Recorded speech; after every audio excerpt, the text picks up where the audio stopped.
La brillante disertación de Ayn Rand sobre qué es filosofía y por qué tú la necesitas. Versión completa. Como soy una escritora de ficción, comencemos con una breve historia. Suponte que eres un astronauta cuya nave pierde el control y se estrella en un planeta desconocido. Al recuperar la conciencia y ver que no estás herido de gravedad, las 3 primeras preguntas que te vendrán a la mente serían: ¿dónde estoy? ¿Cómo puedo saberlo? ¿Qué debo hacer? Afuera ves vegetación que te resulta poco familiar y hay aire para respirar. La luz del sol te parece más pálida de lo que recuerdas y más fría. Te vuelves a mirar hacia el cielo, pero paras. Te invade una sensación repentina. Si no miras, no tendrás que saber que estás, quizás, demasiado lejos de la Tierra y que no hay retorno posible. Mientras dejes de saberlo, eres libre de creer lo que desees y sientes una cierta esperanza difusa, agradable y un poco culpable. Te diriges a tus instrumentos. Puede ser que estén dañados, no sabes hasta qué punto. Pero te detienes, sacudido por un temor repentino. ¿Cómo puedes confiar en esos instrumentos? ¿Cómo puedes estar seguro de que no te van a engañar? ¿Cómo puedes saber si funcionan en un mundo diferente? Te apartas de los instrumentos. Ahora empiezas a preguntarte por qué no tienes ganas de hacer nada. Parece mucho más seguro esperar simplemente a que algo ocurra, de alguna forma. Es mejor, te dices a ti mismo, no hacer olas y evitar que la nave se vaya a pique. A lo lejos, ves una especie de seres vivos acercándose. No sabes si son humanos, pero andan sobre 2 pies. Ellos, decides, te dirán qué hacer. Nunca más se sabe de ti. Eso es fantasía, dices.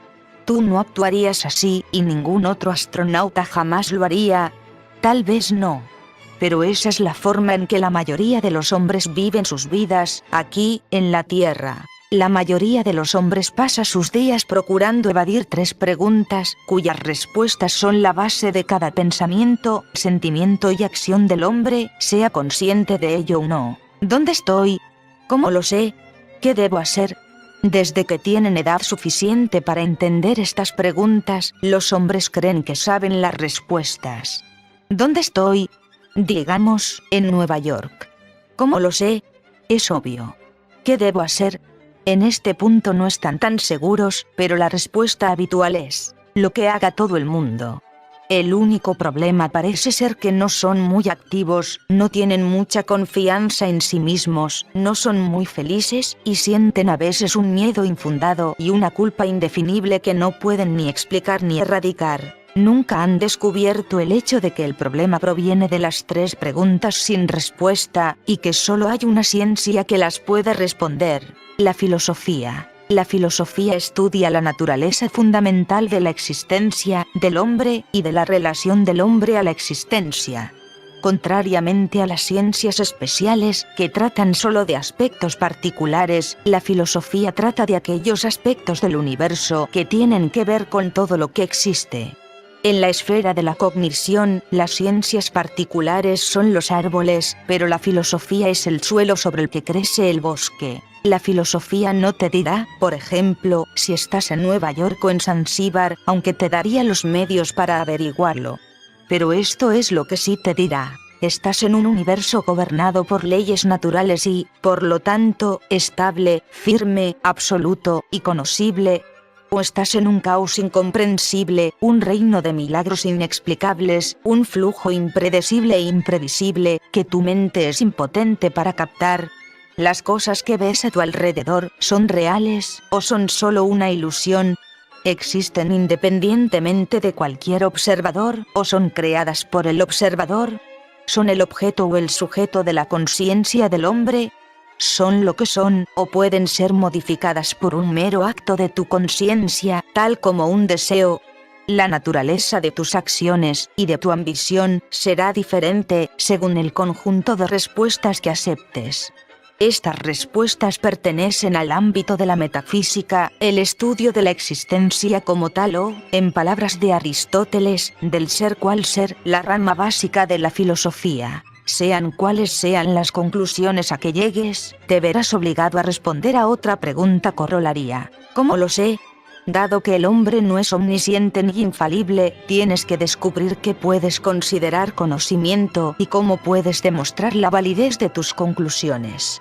El hombre adquiere conocimiento mediante un proceso de razón o por revelación instantánea de un poder sobrenatural.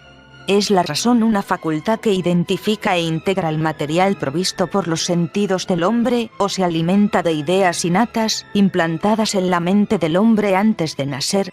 ¿Es la razón competente para percibir la realidad, o posee el hombre alguna otra facultad cognitiva superior a la razón? ¿Puede el hombre llegar a tener certeza, o está condenado a la duda perpetua? El grado de confianza en ti mismo y de tu éxito será diferente según el conjunto de respuestas que aceptes. Estas respuestas pertenecen al ámbito de la epistemología, la teoría del conocimiento, que estudia los medios de conocimiento del hombre. Estas dos ramas constituyen el fundamento teórico de la filosofía. La tercera rama, la ética, puede ser considerada como su tecnología. La ética no se aplica a todo lo que existe, solo al hombre, pero se aplica a todos los aspectos de la vida del hombre. Su carácter, sus acciones, sus valores, su relación con toda la existencia.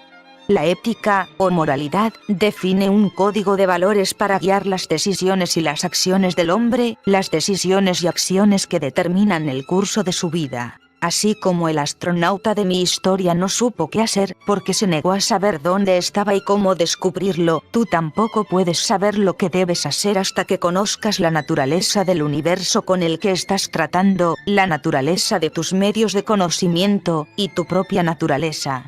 Antes de llegar a la ética, tienes que responder a las preguntas formuladas por la metafísica y la epistemología. ¿Es el hombre un ser racional, capaz de lidiar con la realidad, o es un impotente ciego incapaz, una mota de polvo zarandeada por el vaivén universal? ¿Son posibles el triunfo y el disfrute para el hombre en la tierra, o está condenado al fracaso y a la desgracia? Dependiendo de las respuestas, puedes proceder a examinar las cuestiones planteadas por la ética. ¿Qué es bueno o malo para el hombre, y por qué? ¿Debe ser la principal preocupación del hombre buscar la felicidad, o escapar del sufrimiento? ¿Debe el hombre considerar la autorrealización, o la autodestrucción, como el objetivo de su vida? ¿Debe el hombre perseguir sus valores, o debe colocar los intereses de otros por encima de los suyos? ¿Debe el hombre buscar la felicidad, o el autosacrificio? No es necesario que muestre las distintas consecuencias de estos dos grupos de respuestas. Puedes verlas en todas partes, dentro de ti y a tu alrededor. Las respuestas dadas por la ética determinan cómo el hombre debe tratar a otros hombres, y esto determina la cuarta rama de la filosofía, la política, que define los principios de un sistema social apropiado. Como ejemplo de la función de la filosofía política no le dirá cuál va a ser tu racionamiento de gasolina en qué día de la semana, te dirá si el gobierno tiene derecho a imponer cualquier racionamiento sobre cualquier cosa. La quinta y última rama de la filosofía es la estética, el estudio del arte, que se basa en metafísica, epistemología y ética. El arte se ocupa de las necesidades, el reabastecimiento, de la conciencia del hombre. Algunos de vosotros podríais decir, como hace mucha gente: yo nunca pienso en términos tan abstractos, yo quiero ocuparme de problemas concretos, específicos, de la vida real, ¿para qué necesito filosofía? Mi respuesta es: para que puedas ocuparte de problemas concretos, específicos, de la vida real, o sea, para que puedas vivir en la tierra. Puedes afirmar, como hace la mayoría de la gente, que tú nunca has sido influenciado por la filosofía. Te voy a pedir que cuestiones esa afirmación. ¿Alguna vez has pensado o dicho lo siguiente? No estés tan seguro, nadie puede estar seguro de nada. Esa noción la tomaste de David Hume, y de muchos otros, aunque ni siquiera hayas oído hablar de él. Esto puede ser bueno en teoría, pero no funciona en la práctica. Eso lo tomaste de Platón. Fue un acto horrible, pero es solo humano, nadie es perfecto en este mundo. Lo tomaste de San Agustín. Puede ser verdad para ti, pero no es verdad para mí. Lo tomaste de William James. No pude evitarlo. Nadie puede evitar nada de lo que hace. Lo tomaste de Hegel. Oh, no puedo demostrarlo, pero siento que es verdad. Lo tomaste de Kant. Oh, es lógico, pero la lógica no tiene nada que ver con la realidad. Lo tomaste de Kant. Oh, es malo, porque es egoísta. Lo tomaste de Kant. ¿Has oído a los activistas modernos decir, actúa primero, piensa después? Lo tomaron de John Dewey. Algunas personas podrían responder, por supuesto, he dicho esas cosas en momentos diferentes, pero no tengo por qué creer esas cosas todo el tiempo. Puede haber sido verdad ayer, pero no es verdad hoy. Lo tomaron de Hegel. Podrían decir, la consistencia es el duende de las mentes pequeñas. Lo tomaron de una mente muy pequeña, Emerson. Podrían decir, pero uno no puede ceder y tomar prestadas ideas diferentes de filosofías diferentes de acuerdo a la conveniencia del momento. Lo tomaron de Richard Nixon, quien lo tomó de William James. Ahora pregúntate, si no estás interesado en las ideas abstractas, ¿por qué tú, y el resto de los hombres, te sientes obligado a usarlas? El hecho es que las ideas abstractas son integraciones conceptuales que engloban un número ilimitado de concretos, y que sin ideas abstractas no serías capaz de tratar con problemas concretos, específicos, de la vida real. Estarías en la situación de un recién nacido, para quien cada objeto es un fenómeno único y sin precedentes. La diferencia entre su estado mental y el tuyo radica en el número de integraciones conceptuales que tu mente ha realizado. No tienes opción en cuanto a la necesidad de integrar tus observaciones, tus experiencias y tu conocimiento en ideas abstractas, es decir, en principios. Tu única opción es si estos principios son verdaderos o falsos, si representan tus convicciones conscientes y racionales, o un revoltijo de nociones pilladas al azar, cuyas fuentes, validez, contexto y consecuencias desconoces, nociones que, muy probablemente, largarías sin ceremonias si las conocieses. Pero los principios que aceptas, consciente o inconscientemente, pueden chocar o contradecirse entre sí. Ellos, también, tienen que ser integrados. ¿Qué los integra? La filosofía. Un sistema filosófico es una visión integrada de la existencia. Como ser humano, no tienes opción sobre el hecho de que necesitas una filosofía.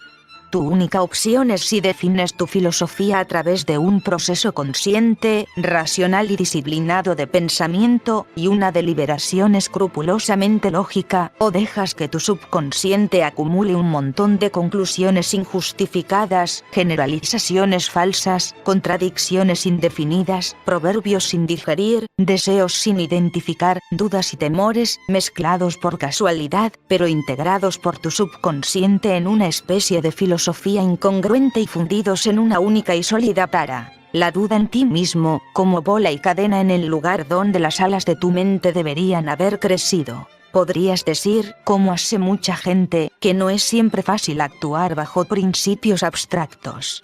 No, no es fácil. Pero, cuanto más difícil es tener que actuar sobre ellos sin saber lo que son. Tu subconsciente es como un ordenador más complejo de cualquiera que los hombres puedan construir, y su principal función es la integración de tus ideas. ¿Quién lo programa? Tu mente consciente. Si fallas, si no alcanzas convicciones firmes, tu subconsciente queda programado por la casualidad, y te entregas al poder de unas ideas que no sabes que has aceptado. Pero de una manera u otra, tu ordenador te da informes, cada día y cada hora, en forma de emociones, que son estimativas relámpago de las cosas a tu alrededor, calculadas de acuerdo a tus valores. Si programaste tu ordenador con el pensamiento consciente, conoces la naturaleza de tus valores y de tus emociones.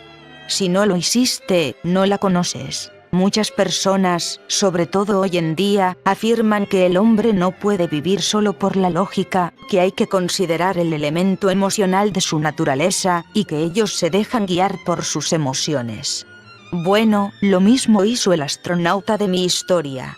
¿Quién lo paga? Es él y ellas. Los valores y las emociones del hombre son el resultado de su visión fundamental de la vida. El programador final de su subconsciente es la filosofía, la ciencia que, según los emocionalistas, es impotente para influenciar o penetrar los tenebrosos misterios de sus emociones. La calidad de lo que sale de un ordenador, su output, está determinado por la calidad de lo que entra en él, su input.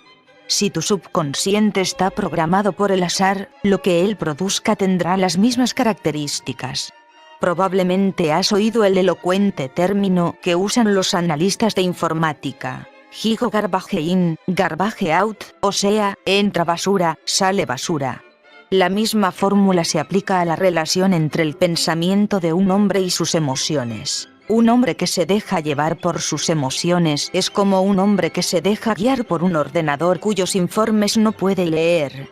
Él no sabe si su programación es verdadera o falsa, correcta o incorrecta, si le está llevando al éxito o a la destrucción, si sirve a sus objetivos o a los de algún poder maléfico e incognoscible. Está ciego en dos frentes, ciego al mundo que le rodea y ciego a su propio mundo interior. No es capaz de captar ni la realidad ni sus propios motivos, y vive con un terror crónico de ambos. Las emociones no son herramientas de conocimiento. Los hombres que no están interesados en filosofía son los que más urgentemente la necesitan. Ellos son los que están más desesperadamente en su poder. Los hombres que no están interesados en filosofía absorben sus principios de la atmósfera cultural que les rodea, de escuelas, universidades, libros, revistas, periódicos, películas, televisión, etc. Quien establece el tono de una cultura. Un pequeño puñado de hombres, los filósofos. Los otros siguen su ejemplo, ya sea por convicción o por defecto. Desde hace unos 200 años, bajo la influencia de Immanuel Kant, la tendencia dominante de la filosofía ha sido enfocada a un único objetivo: la destrucción de la mente del hombre, de su confianza en el poder de la razón. Hoy estamos viendo el clímax de esa tendencia. Cuando los hombres abandonan la razón, descubren no solo que sus emociones no pueden guiarles, sino que no pueden sentir ninguna emoción excepto una: terror. El aumento de la adicción a la droga entre jóvenes educados a la moda intelectual de hoy muestra el insoportable estado interior de hombres que han sido privados de sus medios de conocimiento y que buscan escapar de la realidad, del terror de su propia impotencia para hacerle frente a la existencia. Observa el temor de estos jóvenes a la independencia y su frenético deseo de pertenecer, de juntarse a algún grupo, pandilla o banda.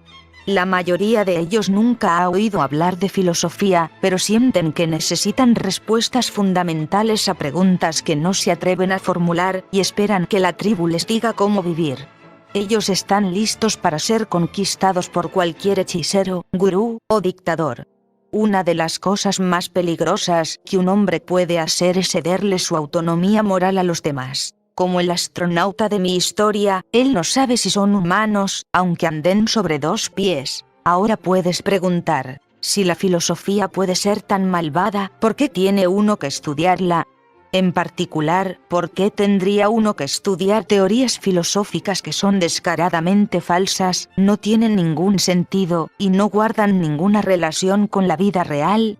Mi respuesta es: para tu propia protección, y para defender la verdad, la justicia, la libertad, y cualquier valor que hayas podido tener o puedas tener algún día. No todas las filosofías son malvadas, aunque hay demasiadas que lo son, sobre todo en la historia moderna. Por otra parte, en la raíz de todo logro civilizado, como la ciencia, la tecnología, el progreso, la libertad, en la raíz de todos los valores que hoy disfrutamos, como el nacimiento de este país, encontrarás el logro de un solo hombre, que vivió hace más de 2000 años, Aristóteles. Si lo único que sientes es aburrimiento cuando lees las teorías prácticamente incomprensibles de algunos filósofos, coincido totalmente contigo. Pero si las descartas completamente, diciendo, ¿por qué tengo que estudiar esas cosas cuando sé que son tonterías? Estás equivocado. Son tonterías, pero tú no lo sabes mientras continúes aceptando todas sus conclusiones, todas esas monstruosas frases hechas que han producido estos filósofos.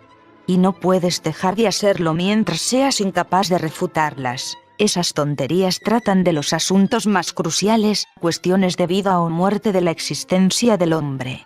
En el fondo de cualquier teoría filosófica significativa existe un tema legítimo, en el sentido de que la conciencia del hombre tiene necesidades reales, las cuales algunas teorías intentan clarificar y otras intentan ofuscar y corromper para impedir que el hombre jamás las descubra. La batalla de los filósofos es una batalla por la mente del hombre. Si no entiendes sus teorías, eres vulnerable a lo peor de ellas. La mejor forma de estudiar filosofía es abordarla como uno aborda una novela de misterio. Sigue cualquier pista, rastro e implicación para poder descubrir quién es un asesino y quién es un héroe. El criterio de detección son dos preguntas: ¿por qué? ¿Y cómo? Si un principio dado parece ser cierto, ¿por qué? Si otro parece ser falso, ¿por qué? ¿Y cómo defiende su posición? No vas a encontrar todas las respuestas de inmediato, pero vas a adquirir una característica muy valiosa: la capacidad de pensar en términos de lo esencial. Nada le es dado al hombre automáticamente, ni conocimiento, ni confianza en sí mismo, ni serenidad interior, ni la forma correcta de usar su mente. Cada valor que necesita o que quiere tiene que ser descubierto, aprendido y adquirido, incluso la postura correcta de su cuerpo. En este contexto, quiero decir que siempre he admirado la postura de los graduados de West Point, una postura que proyecta al hombre en control orgulloso y disciplinado de su cuerpo. Pues bien, el entrenamiento filosófico le da al hombre la postura intelectual adecuada, un control orgulloso y disciplinado de su mente. En vuestra propia profesión, en la ciencia militar, vosotros sabéis la importancia de seguirles la pista a las armas, estrategia y tácticas del enemigo, y de estar listos para contrarrestarlas. Lo mismo es verdad en filosofía. Tenéis que entender las ideas del enemigo y estar preparados para refutarlas, tenéis que conocer sus argumentos básicos y ser capaces de demolerlos. En la guerra física, no enviarías a tus hombres a caer en una emboscada. Harías todo lo posible por descubrir su ubicación. Pues bien, el sistema de Kant es la emboscada más grande y más compleja en la historia de la filosofía, pero está tan llena de fallos que una vez que captas su artimaña, puedes desactivarla sin ningún problema y seguir caminando por encima de ella con total seguridad. Y, una vez desactivada, los kantianos de segunda clase, los rangos inferiores de su ejército de filósofos, los sargentos, los soldados rasos, los mercenarios de hoy, caerán por su propio peso, por su propia falta de peso, en una reacción en cadena. Hay una razón especial por la que vosotros, los futuros líderes del ejército de los Estados Unidos, debéis estar filosóficamente armados hoy. Vosotros sois el blanco de un ataque especial por el sistema kantiano hegeliano colectivista que domina nuestras instituciones culturales en la actualidad. Vosotros sois el ejército del último país semilibre que queda en la tierra, y aún así se os acusa de ser un instrumento del imperialismo, y imperialismo es el nombre que se le da a la política exterior de este país, que nunca inició conquistas militares y no se aprovechó de las dos guerras mundiales, las cuales él no inició, aunque participó y las ganó. Fue, por cierto, una política absurdamente generosa lo que hizo a este país derrochar su riqueza en ayudas tanto a sus aliados como a sus antiguos enemigos. A algo que llaman el complejo militar industrial, que es un mito o algo peor, es a lo que se culpa por todos los males de este país. Matones universitarios gritan demandando que las unidades militares estén prohibidas de entrar en las universidades. Nuestro presupuesto de defensa está siendo atacado, denunciado y minado por gente que proclama que hay que darle prioridad financiera a jardines de rosas ecológicos y a clases de autoexpresión estética para residentes de barrios pobres. Algunos de vosotros tal vez estéis desconcertados por esta campaña y preguntándoos, de buena fe, ¿qué error habéis cometido para llegar a esto? Si es así, es de extrema urgencia que entendáis la naturaleza del enemigo. Estáis siendo atacados, no por vuestros errores o defectos, sino por vuestras virtudes. Estáis siendo denunciados, no por vuestras debilidades, sino por vuestra fuerza y vuestra competencia. Estáis siendo penalizados por ser los protectores de los Estados Unidos. A un nivel inferior del mismo tema, un tipo de campaña similar se está llevando a cabo contra la policía.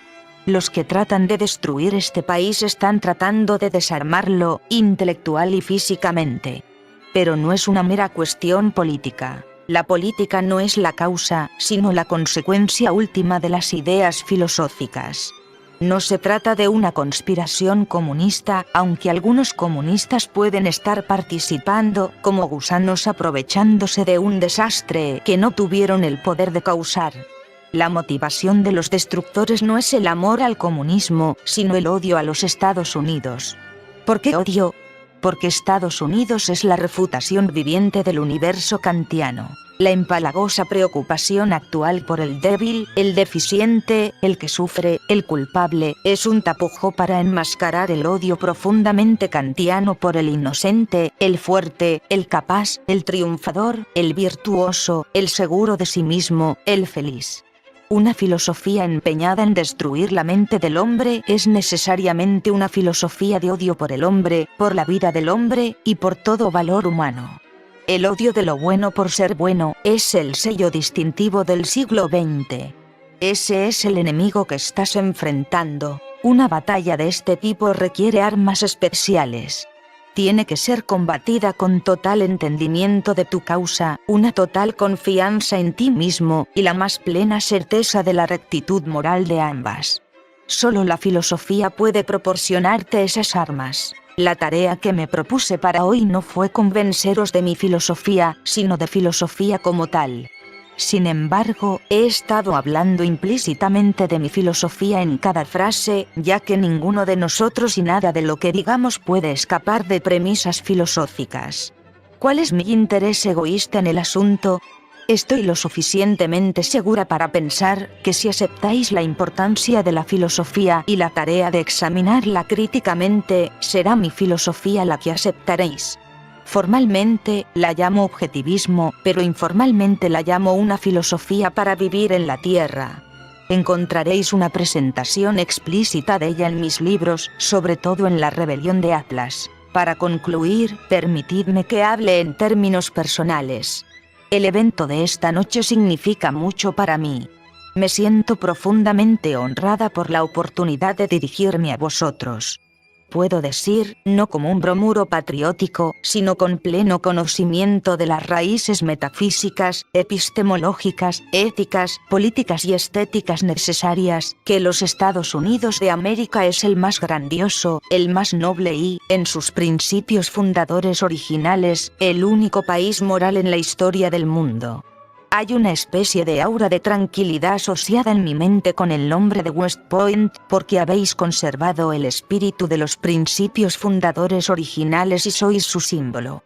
Había contradicciones y omisiones en esos principios, y puede haber en los vuestros, pero estoy hablando de la esencia. Puede que algunos individuos en vuestra historia no estuvieran a la altura de vuestros más altos estándares, como pasa en cualquier institución, puesto que ninguna institución y ningún sistema social puede garantizar la perfección automática de cada uno de sus miembros. Eso depende del libre albedrío del individuo. Estoy hablando de vuestros estándares. Habéis conservado 3 cualidades de carácter que eran típicos en la época del nacimiento de América, pero que prácticamente han desaparecido hoy: seriedad, dedicación, sentido del honor. Honor es autoestima hecha visible en acción. Habéis elegido arriesgar vuestras vidas por la defensa de este país. No voy a insultaros diciendo que estáis dedicados a un servicio desinteresado, eso no es virtud en mi moralidad. En mi moralidad, la defensa del propio país significa que un hombre está personalmente opuesto a vivir como el esclavo conquistado de cualquier enemigo, sea extranjero o nacional. Esa es una enorme virtud. Algunos puede que no seáis conscientes de ello. Quiero ayudaros a daros cuenta de eso. El ejército de un país libre tiene una gran responsabilidad. El derecho a usar la fuerza, pero no como instrumento de coacción y de conquista bruta, como han hecho los ejércitos de otros países en sus historias, sino solo como instrumento para la defensa propia de una nación libre, lo que significa la defensa de los derechos individuales del hombre. El principio de usar la fuerza solo en represalia contra los que inician su uso es el principio de la subordinación del poder al derecho. Para esa tarea se requieren la más alta integridad y sentido del honor. Ningún otro ejército en el mundo lo ha conseguido. Vosotros sí. West Point le ha dado a América una larga lista de héroes, conocidos y desconocidos.